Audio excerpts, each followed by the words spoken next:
Who is the person who is teaching you not just the mechanics of your work, but the mindset and the values that are going to make you incredible at it for the long haul? That is a mentor.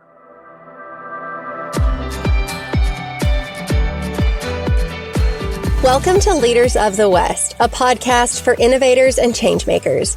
I'm your host, Jessie Jarvis, the founder of the West, and I'm sitting down with agriculturalists, entrepreneurs, executives, and everyone in between with the goal of digging into the strategies, mindsets, and lessons that have been crucial to the success of ag and Western. Whether you're carrying on the next generation of your family's operation, starting something from scratch, or determined to climb up the leadership ladder, we're going to inspire you to continue to dream big, growing not just you, but the future of agriculture and Western as a whole. Let's go.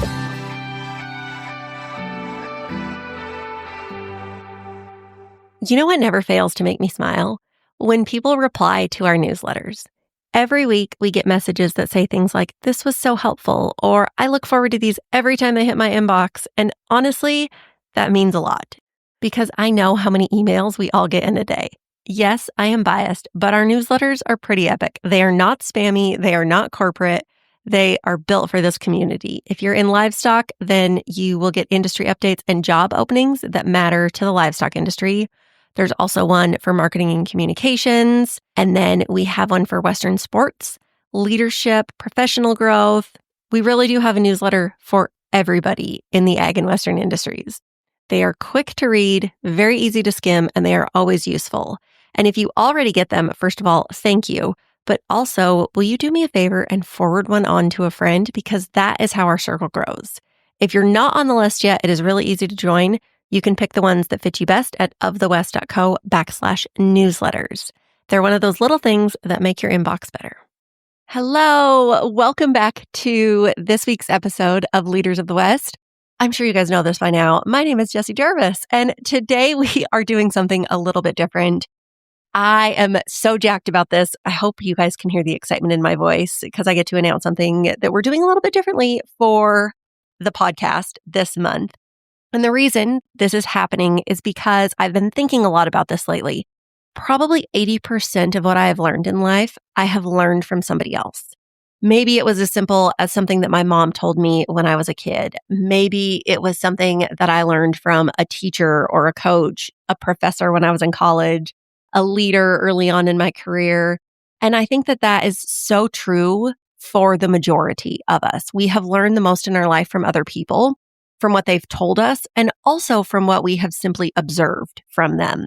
And when you really start to peel back that onion, that is the basis of mentorship.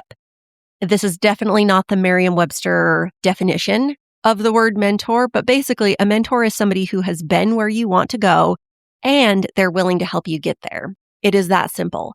And for the next month, I am going to bring you guys something that we've never done before.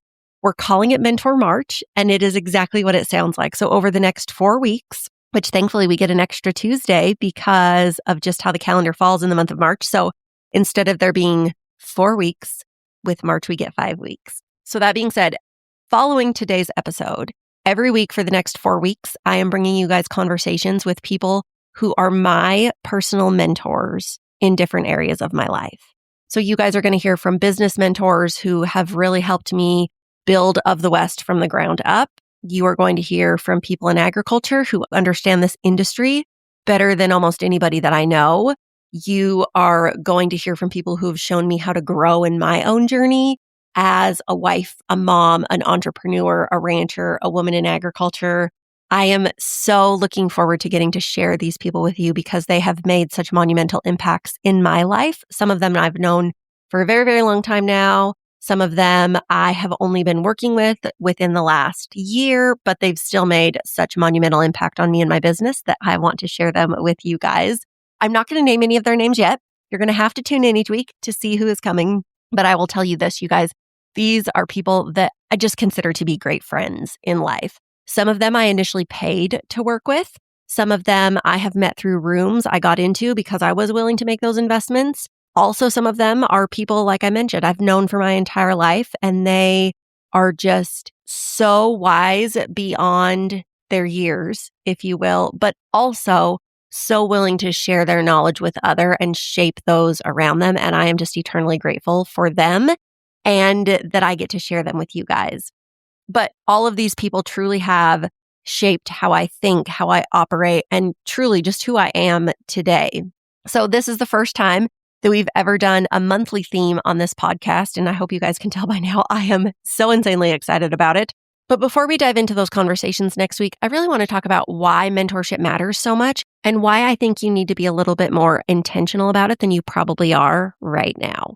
So here's how I think about mentors in my life. They are a board of directors. So every organization that is led by a board of directors, let's say that there are 10 people on this board, and typically all 10 of them have a different background. So they have their own superpowers or areas that they specialize in, but they're still very familiar with the business itself or the organization that they are part of that board. So when we're kids, we think our parents know everything. And for the basis of what we need in life, most of them probably do to an extent. They fill that role very, very well. But as we get older, as we get a bit more advanced in what we want to pursue, we begin to realize that they know enough and they've always meant so very well with their advice. But there are people that we can go to that are a little bit more educated on the topic than our parents are. No shade to my mom and dad, but I think that they would probably agree, right? They know they don't know everything in life. When you think about it from that perspective, and again, kind of going back to that board of directors idea, another example that I think is a really powerful one is you would not hire one single person to be your accountant, your lawyer, your therapist, and your fitness coach, correct? So why would you expect one person to be able to guide you through every challenge that you face? I don't go to the same person for everything. There is somebody who might be brilliant at business strategy, but that is not who I am going to call when I need advice about ranch operations. Or there's somebody else who may be my go-to when it comes to navigating tough conversations, but they are not going to be my first call when I need insight on marketing or content creation or even sales. And I've worked really hard to strategically assemble this group over time. And so I feel really confident in knowing who I need to go to for what.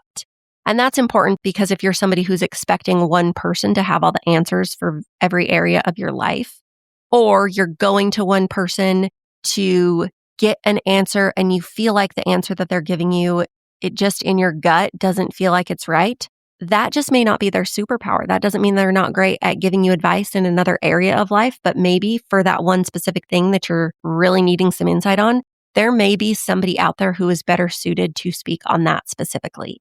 So the best mentors that I have, they are specialists.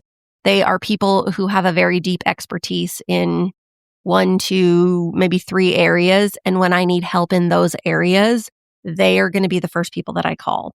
But I am not asking a business mentor to tell me how to fix fence, or I'm not going to ask my ag ranch mentor how to help me with my marketing funnel. I have a very distinct line of what I'm asking them for based on their superpower and based on their experiences. And you need very, very different voices speaking into those different parts of your life. And you need to know who those voices are before you need them. Which takes us to another topic that I think is very important when it comes to mentors. Mentors are not just for business people. I'm going to say that again. Mentors are not just for business people. I think we've created this idea that mentorship is reserved for entrepreneurs or people who are climbing a corporate ladder, and that is false. 100% false. If you are a stay-at-home mom, you need a mentor. If you are a high school athlete, you need a mentor. If you are a college kid figuring out the real world for the first time, you need a mentor. No matter where you are in life and no matter what your goals are, we all have to have mentors. Everybody needs people who have walked the path ahead of them and who are willing to help them navigate those new territories. So if you are a stay-at-home mom, who is the person that you are going to when you are struggling with advice on how to navigate a tough season with your children? Or who is the person that you are going to when you just need somebody to talk to and say, man, I'm feeling really alone. I feel like I'm not connecting with my spouse because they're not helping share the load with our family. Like, who is the person that you are going to for that type of advice? That is a mentor. If you are a young person who is just starting out in agriculture, who is the person who is teaching you not just the mechanics of your work, but the mindset and the values that are going to make you incredible at it for the long haul? That is a mentor. If you are trying to figure out your faith or your finances or your fitness, your relationships, who are the people that you are learning from? Those are mentors. And here is something that I think nobody really talks about. Those people in your everyday life, they matter too. If you and your spouse want to build a strong marriage, but all of your closest friends are divorced, are those the people who you should take marriage advice from? Probably not. There's absolutely nothing wrong with being divorced at all, but that does not match the outcome that you and your spouse want. Or if you decide that you want to get very serious about your health and fitness, but your whole friend group just wants to go to the bar every weekend, those might not be the best people to turn to for accountability. Again, there's nothing wrong with going to the bar and having fun, but if that doesn't match the outcome that you want, they are not the people who are going to help hold you accountable. And they are also not people who have done the thing that you want to do. They have not gotten the result. They have not hit the goal. They have not walked that same path that you are passionate about going down. So if what they have doesn't match the outcome that you want, they are probably not the best people to take advice from. The people who you are surrounding yourself with every day, they are shaping you, whether you realize it or not. So be very intentional about it, and also be very mindful of who you are taking advice from. So how do you choose a mentor, and what should you be looking for? This is a question that we get often, whether it is through Of the West and people very early on in their career looking for mentors, or even me personally. This is a question that I get often. So first, and I think we kind of just talked about this, it may sting a little, your friends and family are not necessarily your mentors, and that is okay.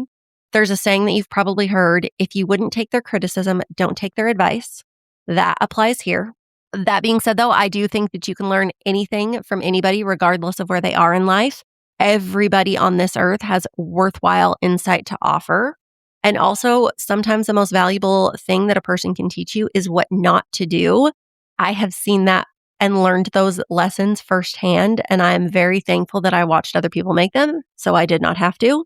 And that is just as useful as any other lesson in life. But again, kind of going back to, if you really want to move the needle personally, professionally, with your family, with your spouse, whatever that may look like, you have to be taking advice and building relationships with people who have walked that same walk. So when you're intentionally looking for a mentor, here's what I want you guys to keep in mind. They've done what you want to do. You're not going to take financial advice from somebody who is broke. You're not going to take marriage advice from somebody who has never had a successful marriage. Find people who have those real results in the area that you want to grow. You also have to be mindful of finding people who are willing to be honest with you. Not everybody is willing to be honest. A good mentor is not just somebody who is your biggest cheerleader. They are somebody who is going to be willing to tell you the truth, even when it is uncomfortable. They care more about your growth than making you feel good in that moment. And surrounding yourself with people who are willing to hold you accountable and not just be a yes man or a yes woman, that is really where that success starts to happen in those types of relationships. Because again, without accountability, chances are we're not going to be able to move forward where we want to go. They're also somebody who is a few steps ahead of you, but not so far that you can't relate to them or that they don't remember what it's like to be in your shoes. If somebody is operating at a completely different level, their advice may not be practical for where you are right now.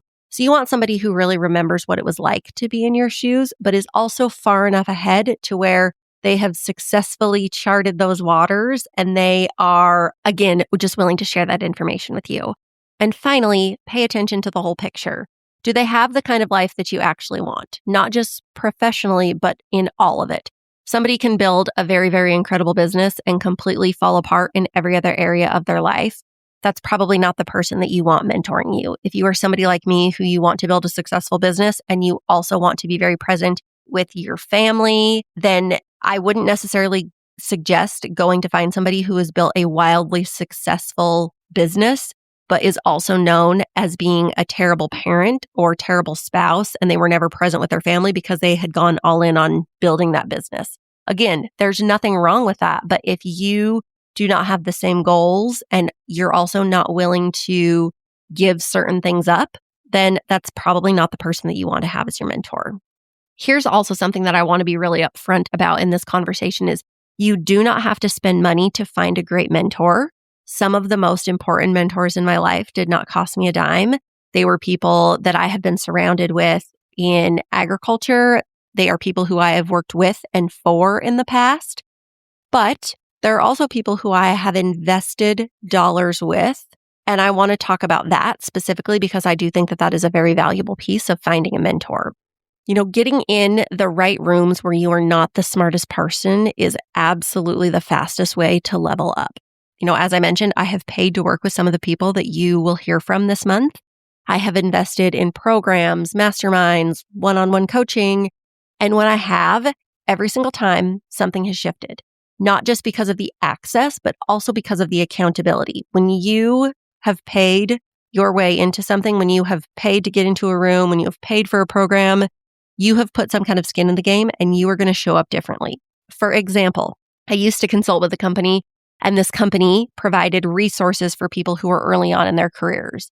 They had donors who would give to the organization monetarily, and then when somebody needed something like career coaching, the person who needed the coaching would be able to have time with me free of charge, and then I would bill the company who was providing the resources. Does that make sense? So it's a really great concept in theory. You're providing these incredible resources at absolutely no cost for people who really needed them. But do you guys know how many times that I got stood up when I was meeting with the people from that program who had access to me for free? Because that free access didn't necessarily mean that somebody's skin was in the game. It was not their money on the line that they wanted to show up for, because otherwise they were going to have been wasting their money.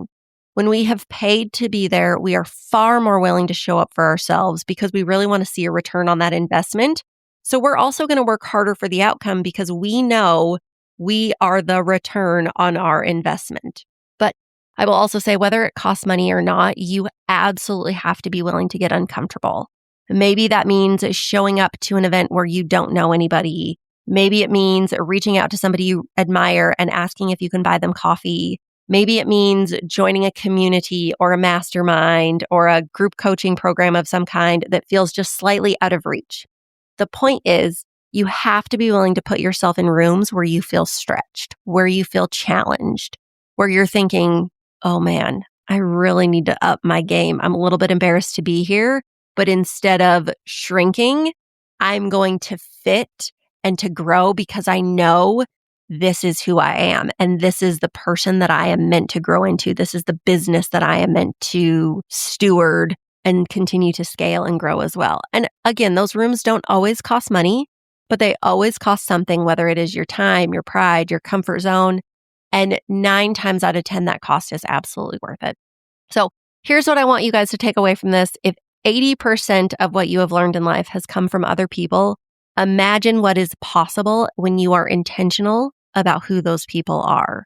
You do not have to do whatever it is that you want to do alone, and you absolutely shouldn't. I encourage you guys, go find your board of directors, get in rooms that stretch you, be willing to learn from people who have been where you want to go. And that is really what Mentor March is all about. And starting next week, you guys, you're going to hear directly from some of the people who have helped me do exactly that. And I cannot wait for you guys to meet them. You are going to love them just as much as I do. Thank you guys for listening. I will see you back here next week with the very first episode of Mentor March. Get excited.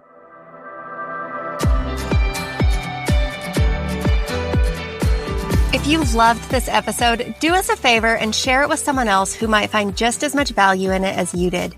We're on a mission to continue to grow and strengthen the future of agriculture and Western industries, and you spreading the word helps us make more of a positive impact.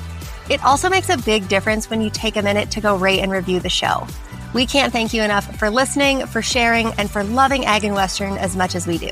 We'll see you back here for our next episode.